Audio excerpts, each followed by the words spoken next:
You are lying on your couch right now, scrolling through your phone, probably feeling a tiny bit guilty about skipping the gym today. It is incredibly easy to assume you are the laziest version of a human to ever exist, especially when you picture your ancient ancestors. You probably imagine cavemen grunting, sitting idly around a smoky fire, and just waiting for a mammoth to casually stroll by so they can drop a heavy rock on its head. We tend to view prehistoric life as a time when expectations were rock bottom and daily schedules were completely empty. But those fossilized bones we keep digging up out of the dirt tell a completely different, almost terrifying story about what human survival actually required. What exactly were these ancient humans doing every single day that makes your modern, comfortable life look so spectacularly lazy by comparison? To understand just how aggressively active a caveman had to be, you have to look at how they went to the grocery store.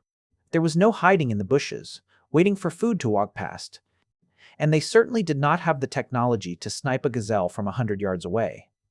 Early humans utilized a method called persistence hunting, and it is exactly as exhausting as it sounds. They would locate a herd of prey animals in the blistering heat of the day, single out a target, and then just start running after it. They did not sprint to catch it. They just jogged behind it, relentlessly, for hours. Most animals, like an antelope or a kudu, can sprint much faster than a human, but they have a fatal biological flaw. They have thick fur, and they have to pant to cool down their core temperature. The problem for the antelope is that a four-legged animal cannot pant while it is galloping. The physical mechanics of running prevent them from breathing fast enough to dump heat. A caveman, however, is basically a hairless, sweating machine.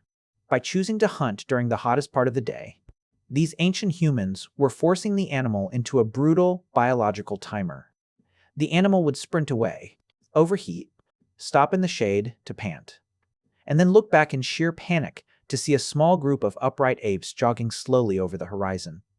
The cavemen would force the animal to run again before it could fully cool down.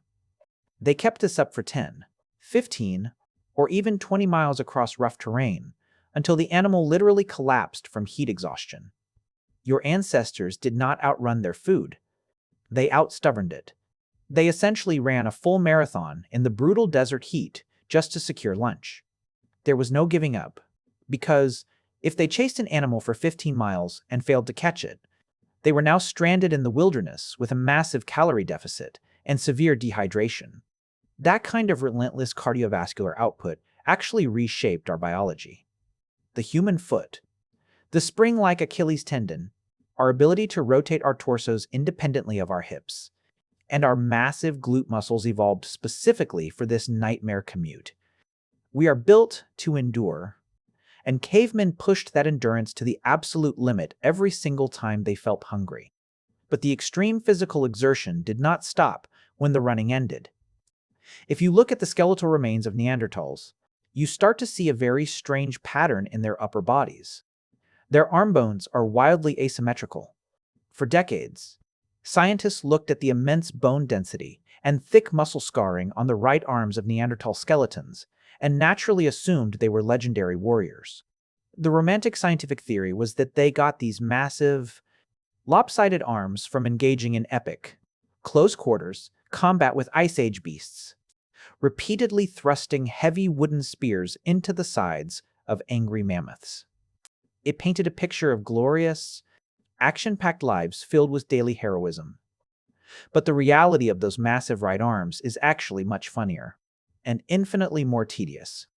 Recent studies comparing those Neanderthal bones to modern human skeletons revealed the exact source of that physical trauma.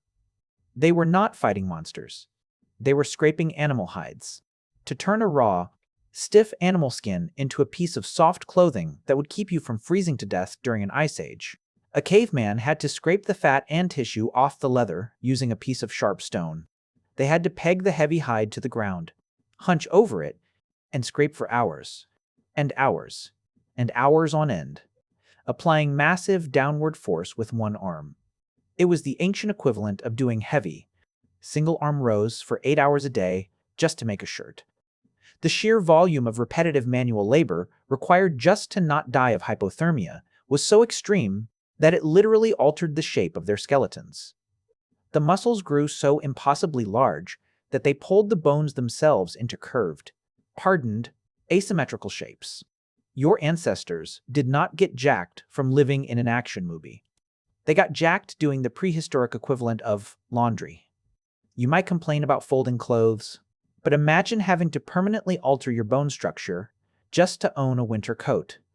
And the tools they were using for all this scraping and hunting required an entirely different kind of exhausting labor.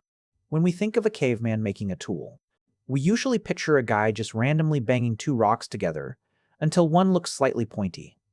But flint knapping, the process of making stone tools, was a brutal mental and physical marathon. Making a simple, effective hand axe required hundreds of precise, perfectly angled strikes. A caveman had to understand the exact fracture mechanics of a piece of flint, chert, or obsidian. If they struck the rock a millimeter too high, or with slightly too much force, the entire stone would shatter into useless dust, ruining hours of intense focus. They were essentially performing high-stakes, high-impact puzzle solving with raw stones. It was applied geometry mixed with extreme manual labor. This process required intense concentration, incredible grip strength, and a willingness to smash your own fingers repeatedly. Flakes of razor-sharp stone would fly off with every single strike, slicing their hands, arms, and occasionally their faces. There was no protective eyewear, no heavy leather gloves to absorb the shock, and no quitting just because your hand was cramping. A lazy brain or lazy hands meant you simply did not get a tool, and without a tool, you did not eat. The mental fatigue of constantly calculating angles and kinetic force, combined with the sheer physical shock of slamming stones together for hours, means that even sitting perfectly still and making a knife was a full-body workout that would leave a modern human completely drained. The focus required was absolute, because a single lapse in attention meant you had to start over from scratch with a brand new boulder. And speaking of not eating, acquiring calories was rarely a glamorous event, even when they had tools. When cavemen were not running animals to death, they were engaged in extreme physical labor just to scavenge leftovers. Often, early humans were secondary scavengers, meaning they waited for apex predators like lions or massive saber-toothed cats to make a kill and eat all the best cuts of meat. By the time the cavemen showed up, there was nothing left but a stripped skeleton. But inside those massive bones was calorie-dense, life-saving marrow. To get it, cavemen had to haul heavy, massive animal femurs back to their camp. Try carrying a 50-pound shattered mammoth bone across a rocky landscape while constantly looking over your shoulder for hyenas. It is awkward, heavy, and absolutely terrifying. They were stealing the heaviest parts of a carcass from the most dangerous predators on Earth and speed-walking away with them. Once they got those heavy bones back to camp, the real work began. They had to repeatedly smash these massive structures with heavy boulders just to expose the marrow hidden inside. Animal bones are incredibly strong, biologically designed to support thousands of pounds of weight.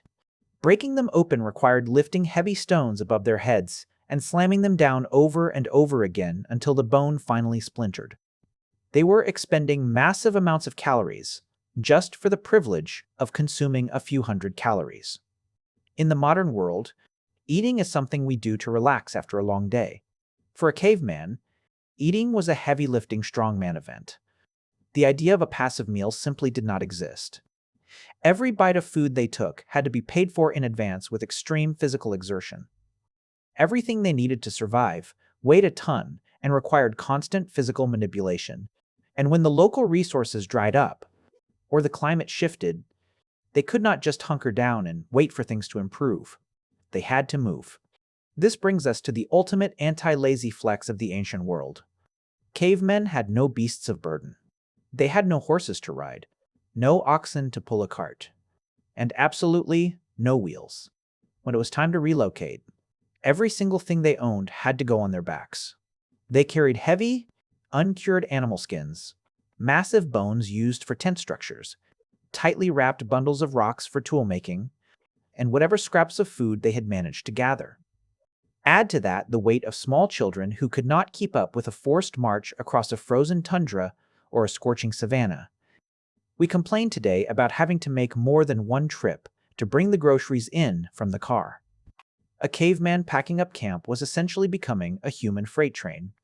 They would walk for days or weeks across brutal, uneven terrain, carrying 80 to 100 pounds of awkward, shifting weight, all while maintaining the vigilance required to not be ambushed by a bear.